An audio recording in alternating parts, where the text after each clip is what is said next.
नमस्कार friends, new fashion maker JH मध्ये आपलं स्वागत आहे. फ्रेंड्स, बऱ्याच वेळेस असं होतं की आपण मार्केटला जातो शॉपिंगला आणि आपल्याला एखादी कुर्ती आवडते पण ती काही आपल्या मापाची नसते. तर तसंच हे एका कस्टमरने आणलेली आहे फ्रेंड्स ही कुर्ती होती XXL ची आणि आपल्याला याचा M साईज करायचा आहे.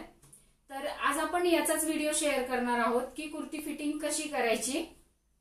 याचं फ्रेंड्स आपण पूर्ण शोल्डर कट्स वगैरे सगळंच काही फिटिंग केलेलं आहे.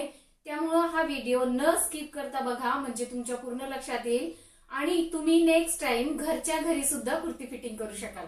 चला तर मग जास्त वेळ न घालवता फ्रेंड्स आपण इथे बघूयात की XXL ची कुर्ती आपण L किंवा M साईज मध्ये कशी फिटिंग करून घेणार आहोत. ते इथे XXL ची आहे. ही सगळ्यात आधी आपल्याला कुर्ती अशा पद्धतीने उलटी करून घ्यायची आहे आणि याच्या ज्या स्लीव्ज आहेत त्या रिमूव्ह करून घ्यायच्यात, म्हणजेच की स्लीव्ज आपल्याला दोन्ही पण काढून घ्यायच्या आहेत. इथे आपल्याला शोल्डर देखील कमी करायचंय. त्यामुळे फ्रेंड, व्हिडिओ जर आवडला तर प्लीज व्हिडिओला लाईक शेअर आणि चॅनलला सबस्क्राईब नक्की करा. जे नवीन असतील चॅनलवर त्यांच्यासाठी सांगते की प्लीज प्लीज प्लीज सबस्क्राईब नक्की करा. तर हे बघा, आपल्या दोन्ही स्लीव्ज काढून झालेल्या आहेत आणि आता हे आपण असं व्यवस्थित अंथरून घ्यायचंय. तुम्हाला जर वाटत असेल तर कुर्तीला आधी प्रेस करून घ्या, म्हणजे ती परफेक्ट वाटेल, अशी व्यवस्थित येईल फिनिशिंग. अशा पद्धतीने मी इथे 1 इंच शोल्डर कमी करणार आहे. तर हे बघा, आर्म होल मध्ये आपल्याला काहीही करता येत नाही, त्यामुळे तो 7 इंचाचा आहे तो ठेवावाच लागतो आपल्याला.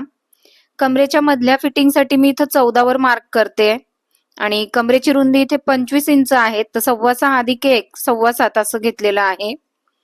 आणि सीटची उंची मी इथे 20 वर मार्क करून घेते आणि सीटची रुंदी इथे 34 इंच होती, म्हणून 8.5 अधिक 1 अशा पद्धतीने 9.5 वर मार्क करून घेतलेलं आहे मी. आणि हे बघा फ्रेंड्स, अशा पद्धतीने तुम्हाला आर्म होलचा आकार देऊन घ्यायचा आहे आणि फिटिंग मार्किंग जॉईन करून घ्यायची आहे. आणि हे मी थोडंसं कट करते कारण XXL आहे, त्याला आपल्याला LM मध्ये आणायचंय म्हटलं तर मग थोडंफार कटिंग तर करावंच लागेल. तर आर्म होल सुद्धा मी इथे कट करून घेतलेला आहे. तर आता हे तुम्ही बघू शकता, ही आपली फिटिंग मार्किंग आहे.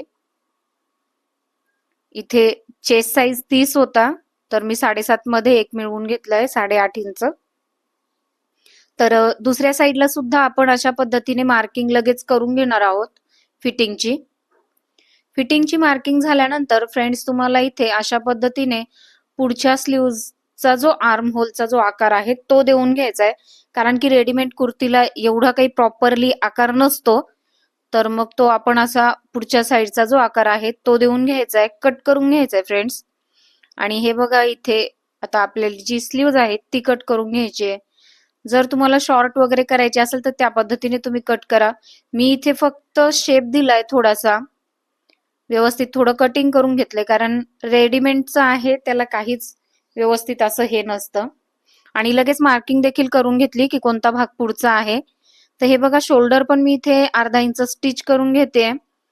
त्यानंतर आपल्याला इथे स्लीव्ह जॉईन करून घ्यायची आहे, रेग्युलर जशी आपण स्लीव्ह जॉईन करतो अर्ध्या इंचाच्या शिवण मार्जिनवर. त्यानंतर आपल्याला इथे फिटिंगची जी टीप आहे ती देऊन घ्यायची आहे. आपण इथे फिटिंग मार्किंग केलेली होती फ्रेंड्स, इथे बघू शकता तुम्ही, व्यवस्थित दिसतंय. हे बघा, आता ही दोन्ही साईडला फिटिंग झाल्यानंतर आपल्याला कट शिवून घ्यायचे फ्रेंड्स. तर हे बघा, दुसऱ्या साईडला सुद्धा आपण फिटिंग करून घेतलेली होती. हे पहा फ्रेंड्स, तुम्ही खूप काही मिनिटातच घरच्या घरी अशी ही कुर्ती फिटिंग करू शकता. तुम्हाला यासाठी कोणालाही 100 रुपये 80 रुपये द्यायची गरज नाही. तसं तुमच्याकडे किती पैसे आहेत फिटिंगचे मला नक्की सांगा तसं कमेंट करून. आणि फ्रेंड्स, आता तुमची कुर्ती ही फिटिंग करून रेडी झालेली आहे. आणि जर का तुम्हाला हा व्हिडिओ आमचा आवडला तर प्लीज व्हिडिओला लाईक शेअर आणि चॅनलला सबस्क्राईब नक्की करा. आणि आता आपण भेटूयात नेक्स्ट व्हिडिओमध्ये. तोपर्यंत स्वतःची काळजी घ्या. व्हिडिओ पाहिल्याबद्दल